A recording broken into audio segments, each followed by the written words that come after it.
నమస్తే, welcome to hit TV crime watch. దేశవ్యాప్తంగా వివిధ ప్రాంతాల్లో జరిగిన నేరాలపై ఒలుక్కేద్దాం. భార్యపై అనుమానం పెంచుకున్న ఓ భర్త కిరాతకుడిగా మారాడు. భార్యను దారుణంగా హత్య చేశాడు. ఈ విషాద ఘటన నల్లపాడు పోలీస్ స్టేషన్ పరిధిలో చోటు చేసుకుంది. తెలంగాణ రాష్ట్రం మిర్యాలగూడకు చెందిన రమావత్ బోడియా నాయక్, బుక్యా సుజాత దంపతులు. వీరికి ఒక బాబు, ఒక పాప ఉన్నారు. 2 ఏళ్ల క్రితం వీరు గుంటూరు నగర శివారులోని చౌడవరం పరిధిలోని చండ్ర రాజేశ్వరరావు నగర్కు వలస వచ్చారు. ఇంటిని అద్దెకు తీసుకొని నివాసం ఉంటున్నారు. బోడయ్య ఆటో డ్రైవర్గా పనిచేస్తుండగా సుజాత మిర్చి యార్డ్లో కూలి పనులు చేస్తుండేది. భార్యాభర్తల మధ్య తరచూ గొడవలు జరుగుతుండేవి.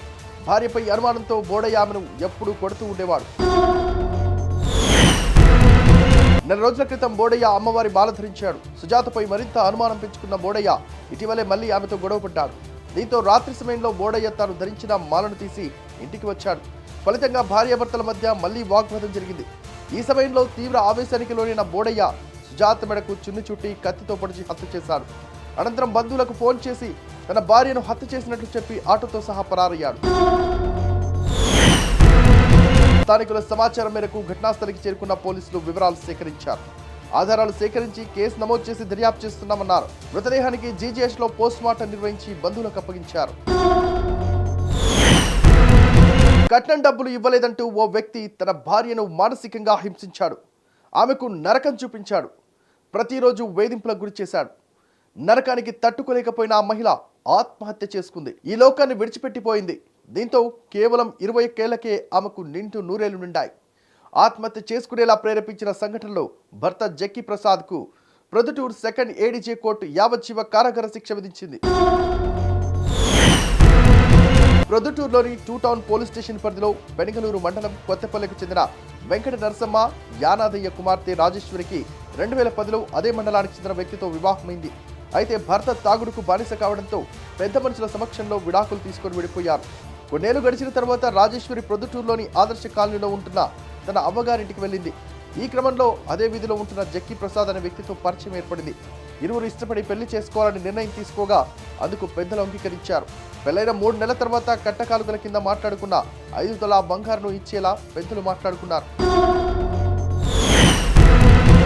ఈ క్రమంలో ఇరువురు పెద్దలు బంధువుల సమక్షంలో 2016 మే 22న పెంచలకోనలో వారి పెళ్లి జరిపించారు.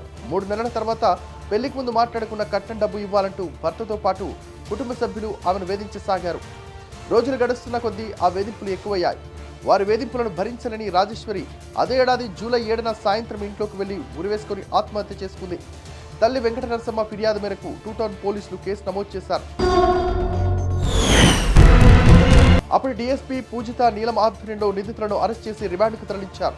ప్రొద్దుటూరు సెకండ్ ఏడీజే కోర్టులో ఈ కేసు విచారణ నడుస్తూ వచ్చింది.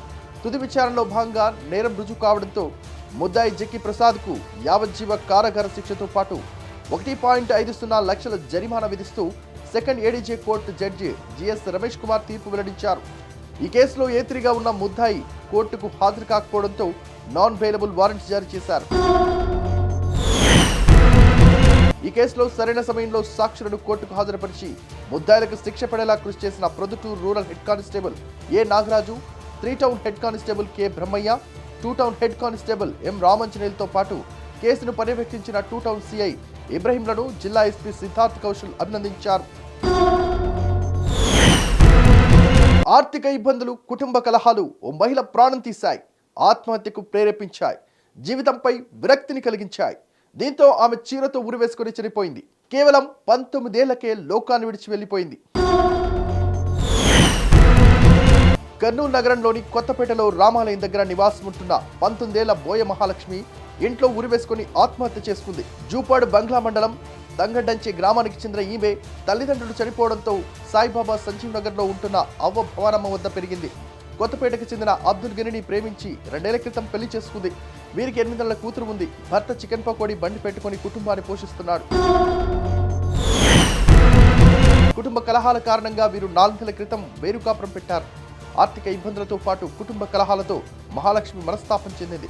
బుధవారం తెల్లవారుజామున పాపను తీసుకెళ్లి పాలు తీసుకురమ్మని పంపి తిరిగి వచ్చేలోగా ఇంట్లో కొక్కికి చీరతో ఉరివేసుకుంది. భర్త వచ్చి గమనించి ఉరి నుంచి కిందికి దించి చూడగా అప్పటికే మృతి చెందింది. భవానమ్మ ఇచ్చిన ఫిర్యాదు మేరకు 2వ పట్టణ ఎస్ఐ సంఘటనా స్థలానికి చేరుకుని పరిసరాలను పరిశీలించారు. ఆత్మహత్యకు దారితీసిన పరిస్థితులను అడిగి తెలుసుకున్నారు. కేసు నమోదు చేసి దర్యాప్తు చేస్తున్నట్లు ఎస్ఐ తెలిపారు. ఇది వాటి క్రైమ్ వాచ్. చూస్తూనే ఉండండి హిట్ టీవీ.